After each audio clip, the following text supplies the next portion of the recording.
Rung kuartar final ke Mali, Senegal, Kamerun, bat Morocco. Ha ke Africa Cup of Nation.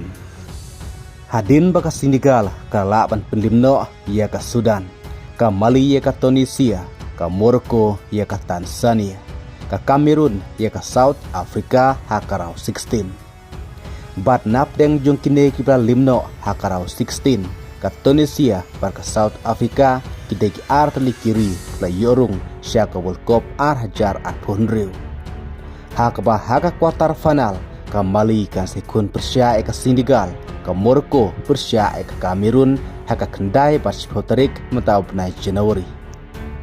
Nang ta haba paipat sya ke jilikai ke Saudi Pro League ke Al Hilal klub limno ke Damak da ar not gol. Ha ke baka Al Hilal klub kurpura ke Laipon bat kum taru ke Al Hilal mentah ke layok bat kenino ya ke dan ke Bengkong ya ke Jaka juga Al Nassr. Ha ke mijikan pon juga Saudi Pro League namar ke Al Hilal mentah ke don lai po arpon kan bak Al Nassr bat lai waypon. Kum ta sipon latam ke Al Hilal ya ke Al Nassr bat bud balai pat ke Al Tawon da ar prapon. Kum taru ke Al Nassr ha ke jilikai ke Benawan kadon kam banjob namar na du mentah layuk pentrino ya ke dan ke Bengkong da ke Al Hilal. Kebadon jings irek Al Nassr pada kan peteng ya ke jings syarem ha ke jilikai ke Bandangwan.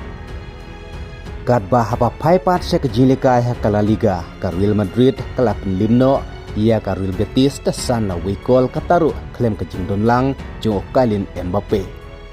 Ha ke bau Gonzalo layuk sendon dek hat-trick bat kum taru ke Real Madrid ke kurpurai ke Laipon. Kebadang duna mentah setang ke Sapon ya ke Barcelona ha ke mejikan pon ha ke La Liga. Bat kum juru ke Villarreal lai prapon bat ke Atletico lai prapon hadin ba ke Atletico ke kaitno bat ke Real Sociedad.